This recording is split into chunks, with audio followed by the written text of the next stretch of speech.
Behind the Dish is sponsored by DBAT. Check out dbat.net for baseball and softball products, franchise information, and to find a location near you. And now your host, John Piper. Welcome to today's episode of Behind the Dish. I've got arguably the best baseball player pound for pound to ever play the game, Domingo Ayala. ¿Cómo está, sir? How you doing? I'm doing good. What are you talking about argument? There's no argument, man. I'm the best player around. Well, hey, Domingo, some wouldn't argue that, but, I've talked to some of the scouts here in the big leagues in the United States, and they put you in the top 10, but maybe not the best. But I know you could go toe-to-toe with them and show him exactly why you are the best. Come on, the scout don't know what they're talking about. Yeah, he probably hasn't really seen you play. He's just seen the scouting reports. That's probably what's going on. Let me tell you something. Scouts show up to my game so I can look for them, all right? They're not looking for me. Domingo, you've got a unique story, and I'm just curious, and all our listeners are curious. Stories go that you started playing the game when you were only 2 years old back in the Dominican. You have very little schooling. You pretty much spent all your time at the baseball fields. Can you tell us a little bit about your upbringing? Yeah, I started playing, when I was a young kid, and when I'm about 7 years old, I play with my cousin's 12-year-old team, and when I'm about 9 years old, I'm playing with the varsity, and then I come into the United States to try to make it to the big league, and that's where I'm at right now. I've been here for a couple of years, and talking to a lot of teams, a lot of good interest, but still waiting for the right fit. Well, Domingo, I've seen you work out in person. I think you're only about 5.5, 6% body fat. You are in fantastic shape, can do it all. I mean, I've seen you play all 9 positions on the field. You've been working out for some scouts recently. What's some of the feedback you've been getting from the major leagues? It's a lot of good feedback. There's about 35 teams are talking to me right now. And it's just a matter of, they're trying to figure out if they have the budget for me because, I'm not going to get, what a regular player get is a premium price for the big time. Well, there's a lot of big money in Major League right now. A lot of $20, $30 million a year guys. I know you're holding out to be the highest paid of all time. Have you thought about playing for less than $20 million? Of course, I play for less than $20 million if I only play half the season. Oh, no. Hey, you're not doing yourself any favors, Domingo. We have some scouts and some front office personnel that listen in here. They probably don't want to hear that. Anything else you'd like to share with the front offices around the league? You want a World Series ring? Contact Domingo. Guaranteed. Now, there's several. How about this? Guaranteed World Series or your money back. Wow. Now you're gonna pay the money? That is strong. Hey, Texas Rangers, L.A. Dodgers, L.A. Angels. If you're listening, you heard it first. Domingo, money back guarantee. I've never heard a player guarantee a World Series or your money back. Because no player big time like me. Yeah. Hey, speaking of that, Domingo, a lot of our audience is the developing player. Much like you, that 9, 10, 11-year-old that's trying to play at the 12 to 14-year-old level, make their high school team, dominate their high school team, right? What are some tips you would give our audience on how to make it to the highest level? You should try to hit a home run every time you come into the plate. If you're a pitcher, try to just throw as hard as you can because the scout, they like to see power and they like to see a fastball. That's pretty much it. Now, you're known, I think there is a documented record that you have the world's fastest bat flip. When you hit when you hit a bomb, it's well documented, your bat flip, your chain pop. Would you recommend that to kids growing up today? Yeah, you got to do this because the scout, they see a home run and, they see that a lot, but they got to see something that set it apart, all right? So that's why you got to do the bat flip and the pop the chain, let everyone in the park know that you just hit a bomb. And take about 2 minutes to run around the bases, and that's about it. Hey, I did see you recently. You were taking some BP at the new stadium in Atlanta, and I saw one. They have all this technology now, Major League Baseball, and they measured one of your bombs at 773 feet. Is that correct? Yeah, that's correct. I would have more over the 700, but when it hits the scoreboard, it stops where the scoreboard is, so it's only like 450 or 500 feet. But if there's no scoreboard there, it keeps going, so like 750 feet. Oh, man. And they said even that day, the wind was in your face as well. Yeah, I put the setting so it's like the wind pumping in a little bit, 10 or 12 miles per hour or something like that. And but I still hit some bombs. I was feeling good that day. I'll tell you that. Domingo, you have to share. I know it's a secret you keep very close to your vest, but where do you pack all this power in your lean frame? It comes from the hang and the feet and the leg. And to be honest, it's the heavy chain. When I swing the bat, the heavy chain goes through the zone. It kind of helps to back up the power. But, I talked to a lot of people, and they're talking about the launch angle. All right? And it's important to get the launch angle because the higher you hit the ball into the sky, the closer it is to the space, atmosphere, and the ball flows farther away. I learned that from a scientist one time. Wow. Was that Bill Nye, the science guy? I'm not sure. The guy was talking about elevation. And, you got to elevate to celebrate.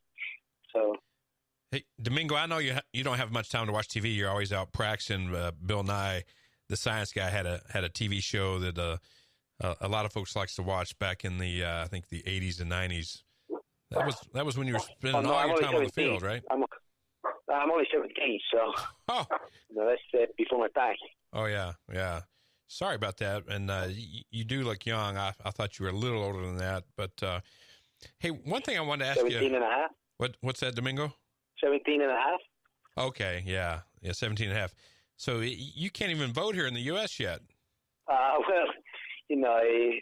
there's a few reasons for that, but let's not get into that. Okay, I'm sorry. Hey, for our listeners, this is not a political show, so I apologize. We're not talking politics, for the record. Hey, Domingo. Okay, good. All right, good. Domingo, one thing I want to ask you about, it was a couple years ago right here in Dallas, Texas, where we're talking to you from.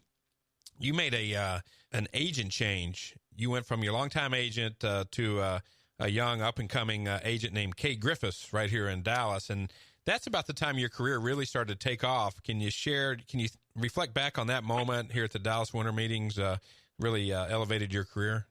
I go to the winter meeting, and it's important to have representation because sometimes if you don't have representation, the team will take advantage of you.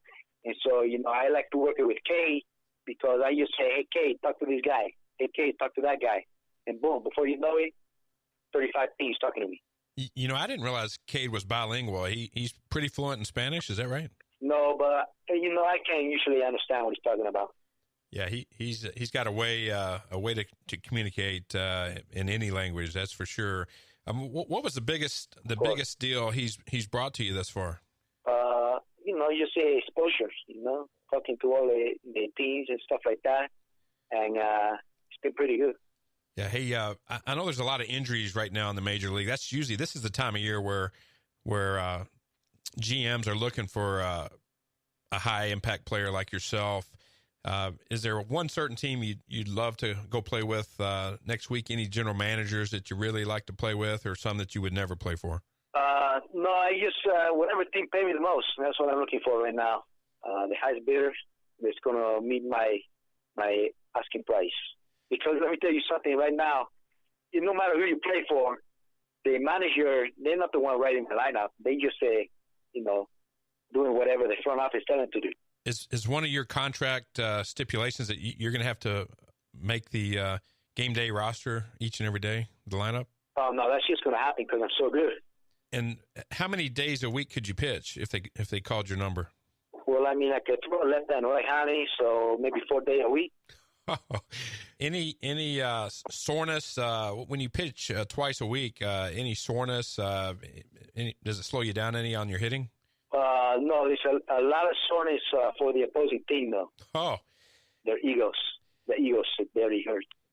very soon. You know, a lot of, I know you don't watch a lot of baseball on TV because you're always out playing. Have you heard of the Otani, the Asian player that's come over that's for the Angels? Yeah, I seen that, but, he only played DH. I play shortstop, and then I go into pitch. What's the problem? Yes, so he's considered part-time then, right? Yeah, DH a couple of days, and then come into pitch. Come on. And he not even hit the day he pitched. I would love to see that matchup. What's that about? Otani on the mound, he's throwing upper 90s. He's hit 100 a time or two. What would be your at-bat approach with Otani on the mound?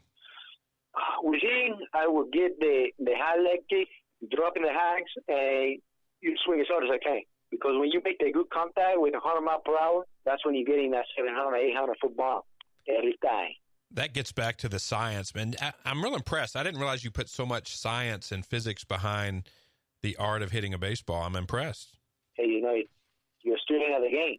Domingo, we have a lot of listeners that are coaches, players, athletes, and a lot of our audience are still dads coaching their kids on the ball field. And I know you talk about this some of the videos you produced in your spare time to help really give back to the game. And what I like to do is as we sit here is just play this video for you and then let you comment afterwards, for our audience, if that's okay. Okay, sounds good. This is the coach's kid, Domingo. Oh, I know this one.